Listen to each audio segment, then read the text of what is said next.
नमस्कार, स्वागत है आपका। आप देख रहे हैं आपका पसंदीदा डिबेट शो बात हरियाणा की। मैं आपके साथ स्तेश नैन मोर। आज हरियाणा में सवाल सिर्फ एक बाबा या एक बयान का नहीं है। सवाल उस पूरे कारोबार का है जो आस्था के नाम पर फल फूल रहा है।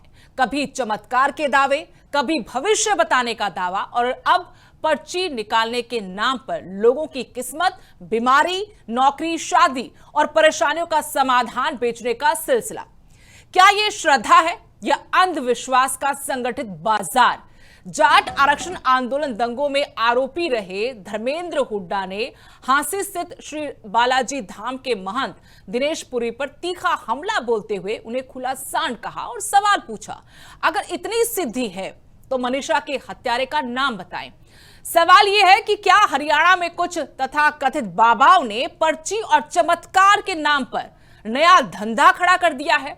क्या लोगों के दुख, डर और मजबूरी को कमाई का जरिया बनाया जा रहा है? और अगर कोई असाधारण दावे करता है तो क्या उसे कानून और सबूत की कसौटी पर परखा जाना चाहिए? करेंगे चर्चा, लेकिन उससे पहले आपको दिखाते हैं स्पेशल रिपोर्ट।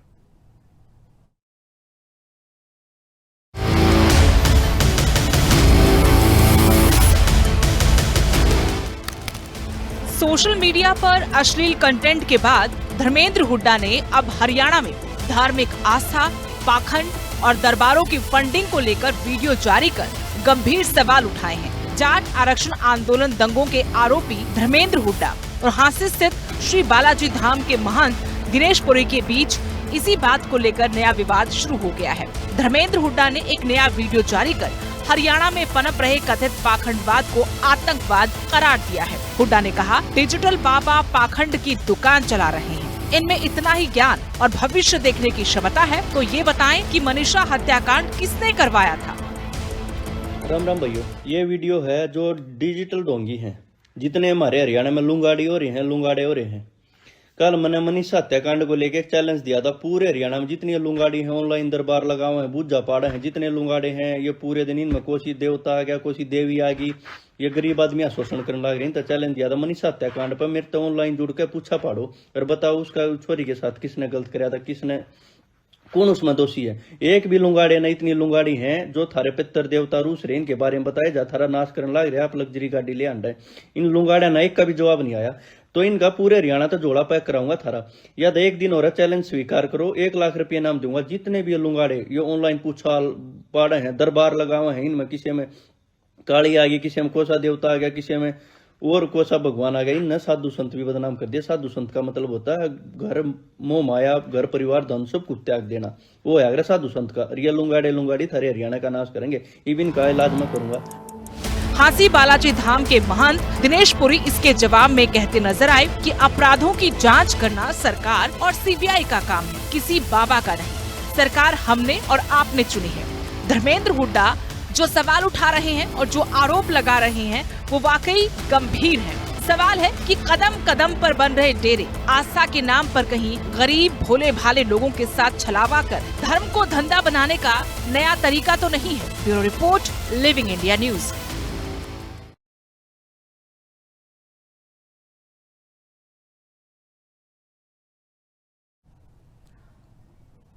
तो चलिए आगे बढ़ते हैं। इस वक्त हमारे साथ खास मेहमान जुड़े सुषमा यादव, समाजसेवी हैं। आपका बहुत बहुत स्वागत है। कुछ और मेहमान थोड़ी देर बाद हमारे साथ जुड़ेंगे जिनसे हम आगे चर्चा करेंगे।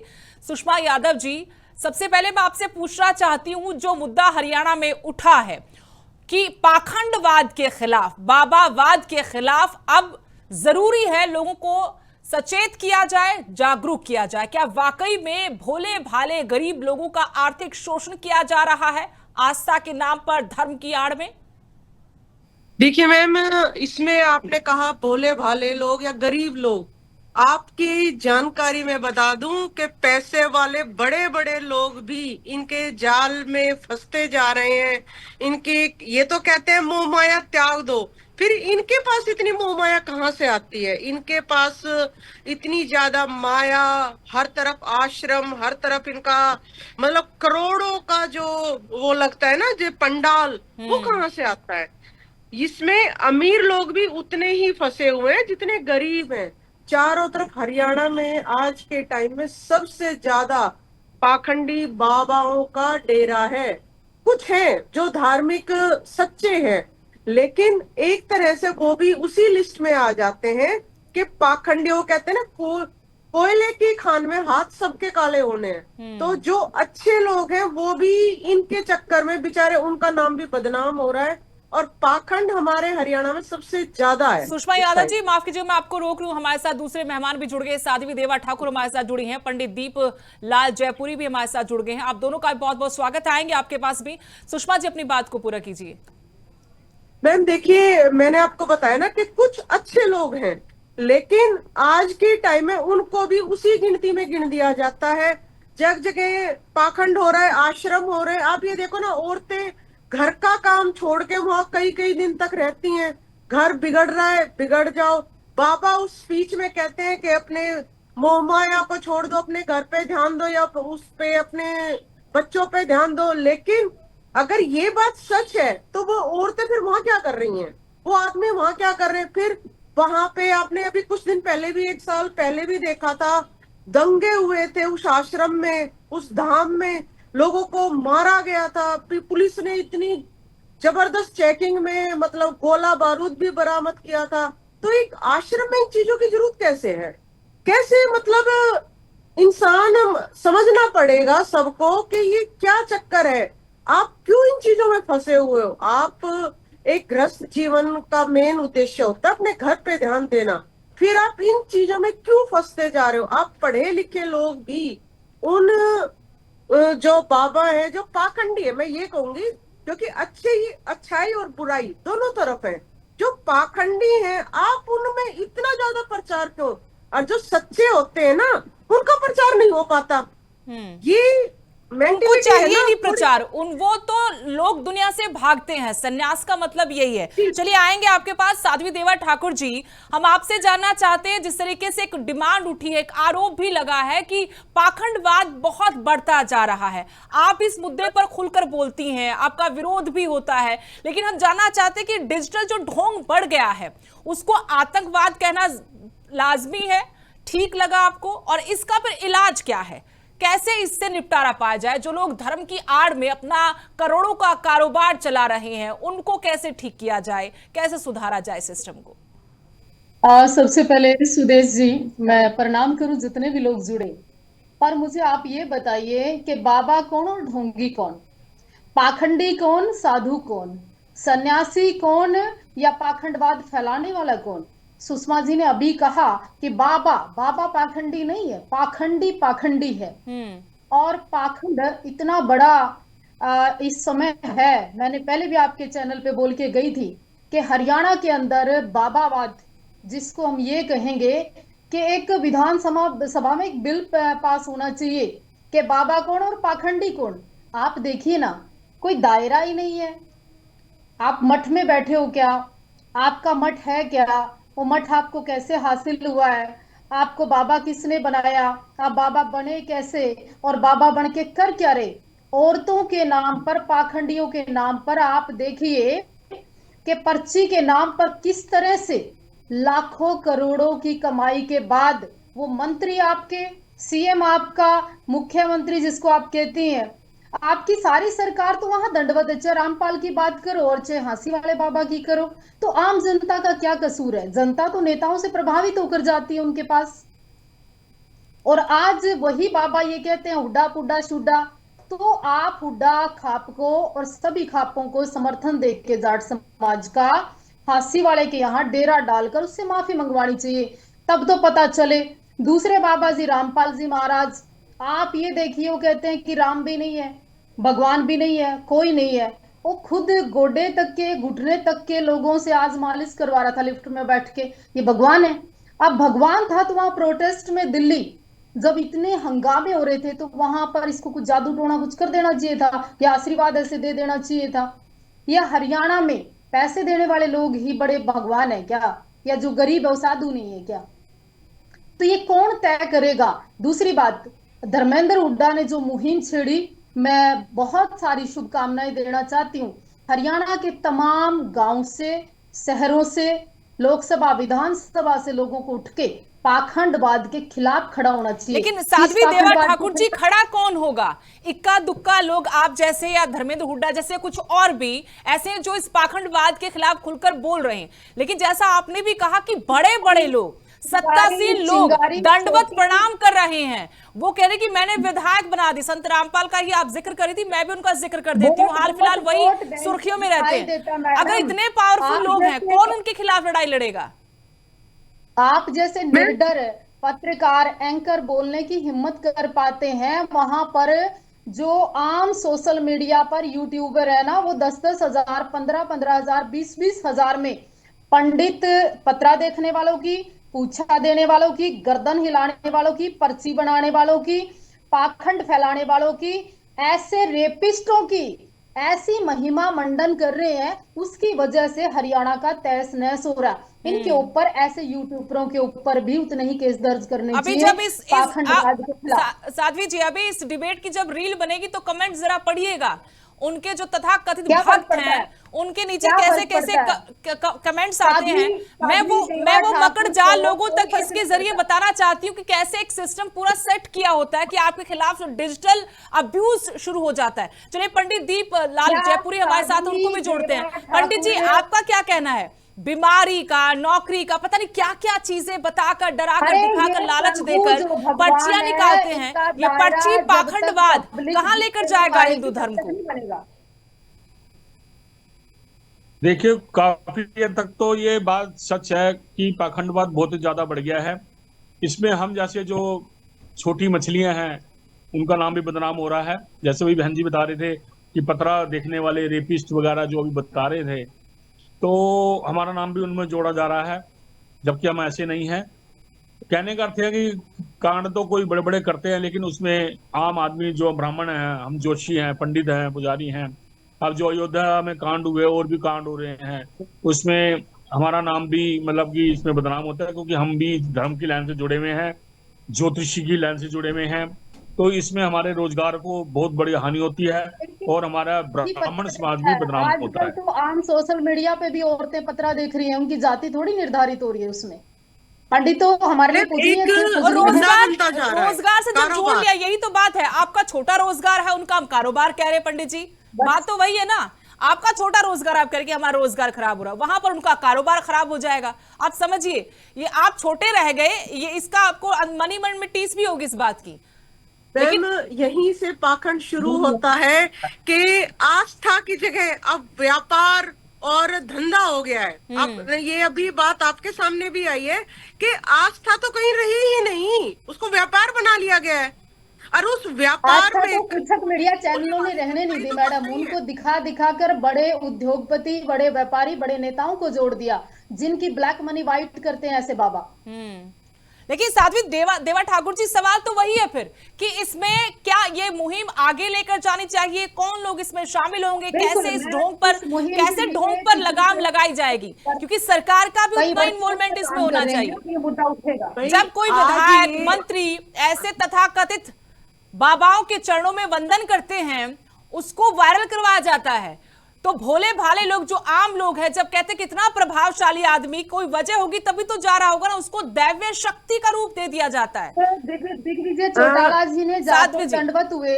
हाँ जी, दिग्विजय चौटाला जी जाके दंडवत हुए, उनको भी आशीर्वाद दे दिया बाबा जी ने। उनके चाचा ताऊ रणधीर जी वहां पर गए, उनको भी दे दिया। अजय चौटाला गए, उनको भी दे दिया। उसके बाद बीजेपी के लोग भी पीछे नहीं हटे, उनको भी दे दिया। अब एक बाबा की वोट किस किस को देंगे, किस किस को विधायक बनाएंगे? देखो, पानी का पाइप देने वाला अगर भगवान हो सकता है, हिसार में पानी निकलवाने वाला, तो अंबानी भी इस देश में फिर छोटा मोटा चाचा था, भगवान तोड़ना चाहिए, उसके भी पांव छू। अब देखो, उसको भी दर्जा मिलना चाहिए ना। अगर ये मैं पूछना चाहती हूँ आपकी मीडिया के माध्यम से उस महाराज को भी कि आप अगर भगवान है, बहुत अच्छी बात है, आपके लोग भी मुझे पता है कमेंट्स करेंगे, आप ठीक कह रही हैं, आप भगवान है, तो ये पैसा आपके पास कहां से आया भगवान जी? इस हरियाणा का पैसा है क्या ये? मैम, इसमें मैं यही सवाल मैं करना, सुषमा जी, एक सवाल मैंने दर्शकों के लिए भी डाला हुआ यहाँ पर कि जो तथाकथित अपने आप को संत महात्मा बाबा पहुंचे हुए सिद्ध कहते हैं, सबसे पहले तो उनकी जांच नहीं होनी चाहिए क्या? सरकार को क्या, पुलिस को उनकी जांच नहीं करनी चाहिए कि इतने लोग जुटते हैं, इतना तामझाम लेकर वो चलते हैं, ये सारा पैसा आया कहां से, कितना पैसा है? मैम और जांच दूसरी विशेष होती बात है, है, जांच होती है, लेकिन वो कहते हैं ना, सरकार का एक कमजोरी कह लो कि जब बहुत चीज हद से ज्यादा बढ़ जाती है तब जांच होती है। तभी तो रामपाल जी के ऊपर एक्शन हुआ, तभी तो राम रहीम जी के ऊपर एक्शन हुआ। शुरुआत क्या है, हम लोगों को शुरुआत खुद से करनी पड़ेगी।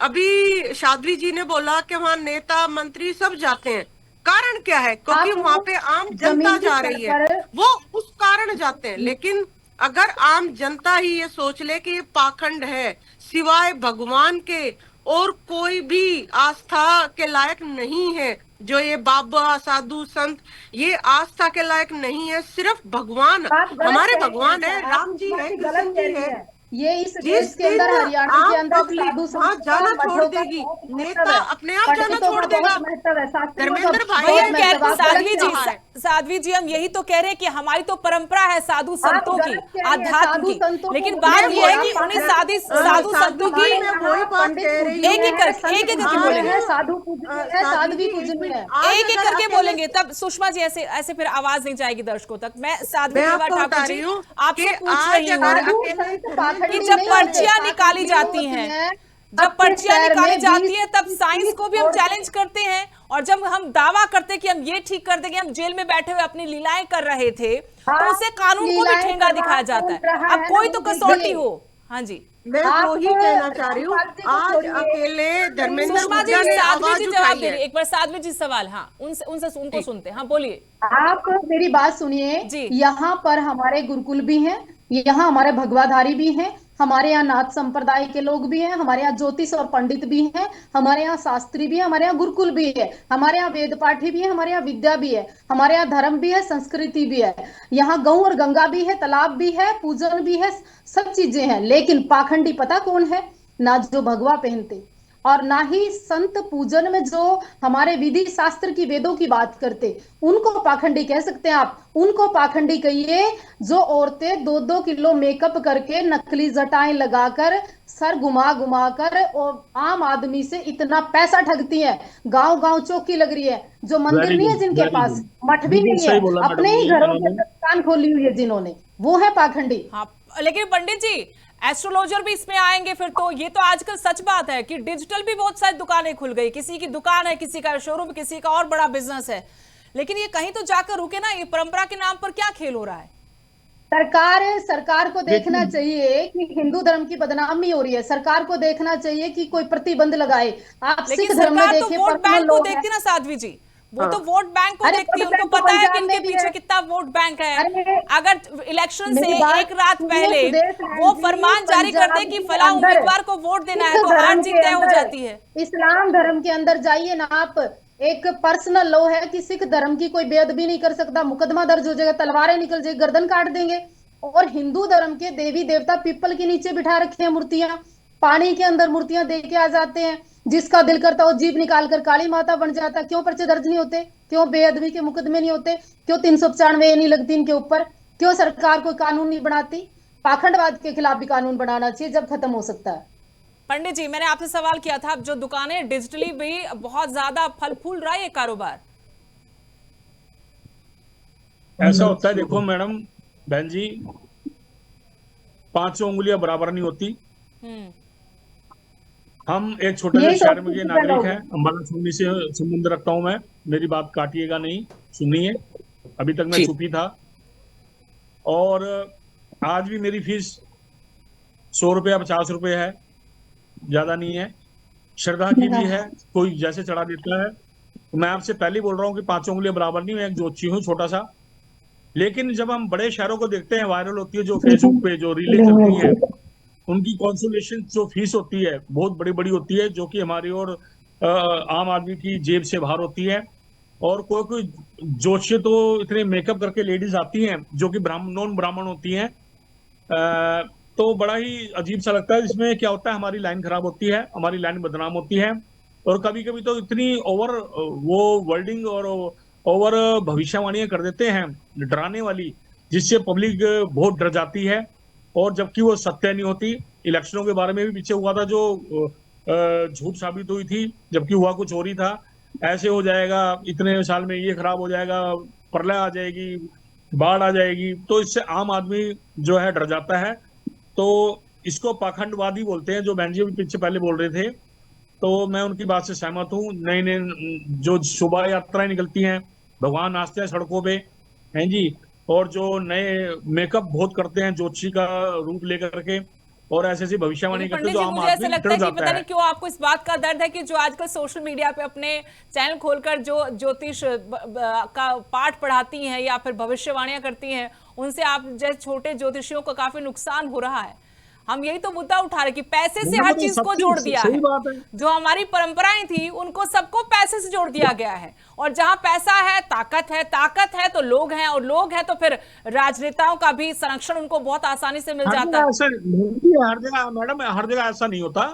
हर एक शहर की अपनी एक गरिमा होती है। देखिए, शहर की कोई अलग गरिमा सीमा होती है, बड़े तय शहर की करनी तो पड़ेगी सरकार को, कोई कानून बनाना पड़ेगा, और मुझे लगता है युवाओं को जागना पड़ेगा, एक बुलंद आवाज उठानी पड़ेगी, और ऐसे पाखंडियों को जो वोट बैंक के लिए इस्तेमाल करते हैं उनके ऊपर फिर से कार्रवाई करनी चाहिए। अदरवाइज लोग धर्म परिवर्तन क्यों करते हैं? लोगों को जातियों में बांट दिया, मठ मंदिरों की जो व्यवस्था को दोषी भी है अच्छा उनको सजा करना मिलनी पड़ेगा। चाहिए। लेकिन दोषी भी तो हमें ही तय करने होंगे ना, वो दोषी तय होंगे। सुषमा जी, अब बताइए कि जो धर्मेंद्र हुड्डा ने सवाल उठाया कि जो शंभू बाबा हैं उन पर नकेल कसी जाए, उन पर एक्शन और पाखंडवाद बंद हो। साथ में ये भी मैं आपसे सवाल पूछ रही हूं कि इसमें सामाजिक तो दायित्व तो हमारा बनता ही है, लेकिन क्या सरकार को या पुलिस को भी इन शंभू बाबाओं की संपत्ति की जांच करनी चाहिए? मैम बिल्कुल जांच बिल्कुल करनी चाहिए, और जल्द से जल्द करनी चाहिए। आप ये देखिए ना, ये पाखंडी तो है। हुड्डा भाई ने एक सवाल किया कि ठीक है भाई, आप मनीषा कहतारे बता दो अगर आप इतने बड़े ज्योतिषी हो। हाँ। लेकिन उन्होंने क्या कहा, पर्ची निकाल। ठीक है, पर्ची निकाल लो भाई, आप बताओ तो सही। अगर आप एक भविष्य वक्ता हो तो आपको तो सब कुछ पता होना चाहिए। आपको तो ये भी पता होना चाहिए कि भाई कब बारिश होगी, कब कौन नेता कहाँ आएगा, कहाँ जाएगा। बेचारे आसाम में इतने लोग मारे गए, पहले साइंस बता से देते, ज्यादा- कोई तो पर्ची निकाल देता। बताओ भाई, साइंस से ज्यादा तो विश्वास इन बाबाओं पे करना चाहिए। फिर आप मैं ये साइंस के पूछना पीछे चाहती क्यों हूँ भाग रहे सुरेश हो? जी, इन एक बाबाओं के छोटी सी कई बात बच्चे है, हैं, मैं बीवी है, साध्वी जी परिवार की है, बात तो का कहाँ से समर्थन बाबा हो करती गए? हूँ। हमारे यहाँ नागा साधु होते हैं, मैम को पता है, उनका कोई इतिहास नहीं, वो कब आए कब चले गए। मतलब आपने देखा होगा प्रयागराज में लाखों की तादाद में, उसके बाद वो गायब हो जाते हैं। वो भी तो हमारी परंपराओं से, हमारे धर्म से और हमारी मतलब हर चीज से जुड़े हुए हैं। फिर ये पाखंड ही चारों तरफ लेकिन क्यों अब दिखाई पर्ची देता है? पाखंड और करोड़ों का जो खेल चल रहा है, जो कारोबार बना दिया गया है, इस पर तो रोक लगनी चाहिए। एक अच्छी मुहिम, एक अच्छी ये शुरुआत सबसे है। ज्यादा मेरी यही तो कोशिश रहेगी दिखाई कि इस दे रहा विषय है। पर हम और लोगों को जोड़े, सरकार की तरफ से भी लोगों को जोड़े, कुछ सामाजिक लोग भी जुड़े इसमें, ताकि इस पर और अच्छे से हम चर्चा करें बिल्कुल। और इसको एक मुहिम बनाए हम भी। साध्वी देवा ठाकुर जी, मैं हम कोशिश एक करेंगे बात कि आगे इस जानती पर और लंबी बातचीत हो और इसका कुछ सकारात्मक पहलू निकले और इसमें कुछ असर भी हो। फिलहाल के लिए तो बहुत बहुत शुक्रिया, क्योंकि मेरे पास वक्त की कमी है। आप तीनों हमारे साथ जुड़े, अपनी बातचीत यहां पर अपना पक्ष रखा। तो भारत की पहचान संतों और आध्यात्मिक परंपरा से रही है, लेकिन जब धर्म सेवा की बजाय व्यवसाय बन जाए, चमत्कार के नाम पर अंधविश्वास बिकने लगे और श्रद्धा का इस्तेमाल कमाई का जरिया बनने लगे, तब सवाल उठना स्वाभाविक है। हर बाबा पाखंडी नहीं होता, लेकिन जो कानून से ऊपर खुद को साबित करने की कोशिश करे, वैज्ञानिक सोच को कमजोर करे और लोगों की मजबूरियों का फायदा उठाए, उस पर सवाल उठाना भी समाज की जिम्मेदारी है। आस्था निजी हो सकती है, लेकिन कानून और जवाबदेही सबके लिए एक समान होनी चाहिए। नमस्कार।